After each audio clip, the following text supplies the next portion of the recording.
Jules and welcome back to the channel, welcome back to Pokémon Thursday, the day of the week where we talk about anything.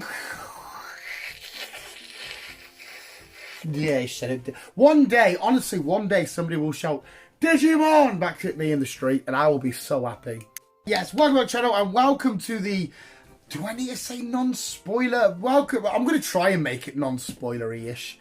If you can. But welcome to the non-spoiler review of Pokemon Brilliant Diamond and Shining Pearl. Technically, it would be the Brilliant Diamond review because that's the game that I finished and B's done Shining Pearl.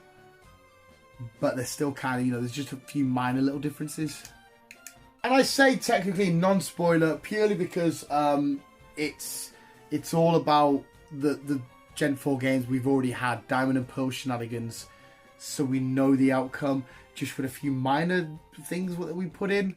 But anyway, I'm still going to chuck my review out there because I really want to. And I like reviewing Pokemon and other games that I play that I love. And I'm officially done dusted. There's still one or two bits of housekeeping. Well, at the time of recording, there's one or two bits of housekeeping. When this video goes up, the game's been out for like 2 or maybe even 3 weeks actually.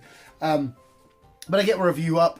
And the game was amazing. I'm going to say it right now before we even end the video. It's 10 out of 10.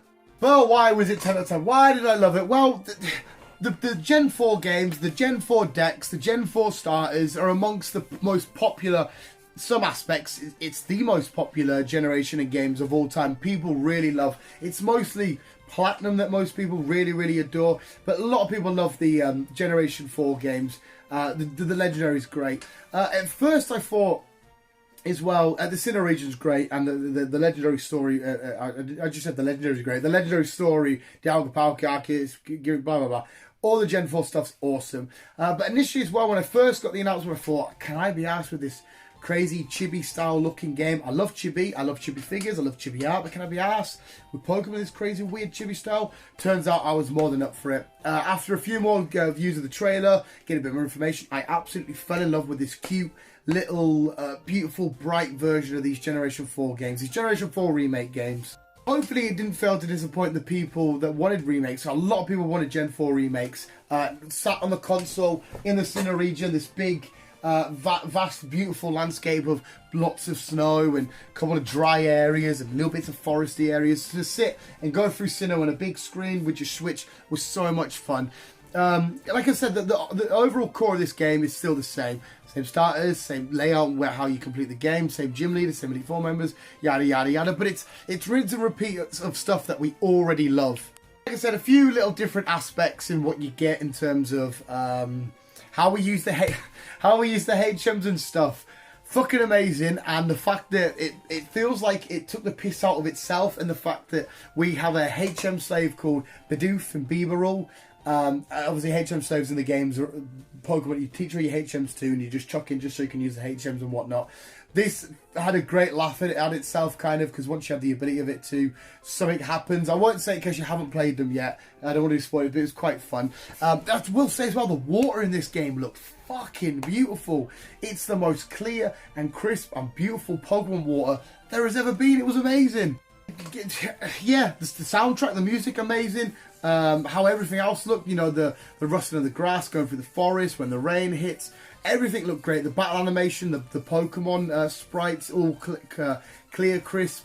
This battle in Cynthia, what an amazing thing to do yet again. Cynthia being one of the most, what a lot of people say it's the high. This is where I'm going to sound like a bigoted twat here. I've never really struggled against Cynthia. I've always, oh, dinner's here. I lost track of what I was saying there. Dinner's arrived. I'll quickly finish the video before I go get it. Yeah, I never really had too much trouble battling Cynthia. I don't know if it's because of the team, or how I use my team, or how I set up my team. It was kind of just rinse and repeat. But anyway, to do that Elite Four with Flint and everybody was so great, and to beat Cynthia on the big screen was amazing. So much, because I never have much disappointment, or had much disappointment with the Gen 4 games anyway. Absolutely love them. Barry, the big old Barry, annoying bastard, he's still there. Team Galactic with Cyrus and all their shenanigans, they're still there. The game was amazing. Basically, the best way to do a review of this game is, if you love Gen 4, you'll love this. It's chibi, it's bright, it's beautiful. One or two few little extra things, potential acknowledgement of memes. Away you go. 10 out of 10. There's nothing I can really slate at these games. It was carbon copy, rinse and repeat of what we've already got. Just make it a bit more modern, a bit more beautiful, 3D, and away we go. So visuals, did I review the game enough? Was that alright? Was it fun? Hopefully I did, but the game's, yeah, I've already said, the game gets a massive 10 out of 10. There's nothing I didn't like, there's nothing I don't really, well, there's a couple of mons that I don't like. It's not my favourite decks or my personal favourite games in the Pokemon world, but I still absolutely love it, I still absolutely adore it. Maybe the only thing that does hit my head, and every time I go back to Sinnoh, is too much snow. We've had Hoenn with too much water, a little bit too much snow for me. I loved Pokemon Brilliant Diamond and Shining Pearl, well, mostly Brilliant Diamond. And we will be coming back with my team for Pokemon Brilliant Diamond, which I always say it to myself every time I play the Sinnoh games, every time. Do not get the same team as you always get. Do not get the same team you always get. Do not get the same team you always get. Turns out I got the same team I always got. But this time, it was like 2/3 the same team. We do get a little bit different than my usual playthroughs, but we'll get to that in another video, which might be up next week. Fellow visuals, let me know in the comments below what you thought of the game. Were you Team Diamond or you Team Pearl? Anything you want to let me know. Visuals, that was my review for Pokemon Brilliant Diamond and Shining Pearl. It's amazing. If you love Gen 4, you're going to love it again in a 3D chibi world. Visuals, thanks for watching. You guys are literally the fucking best. Always keep being you and keep on keeping out.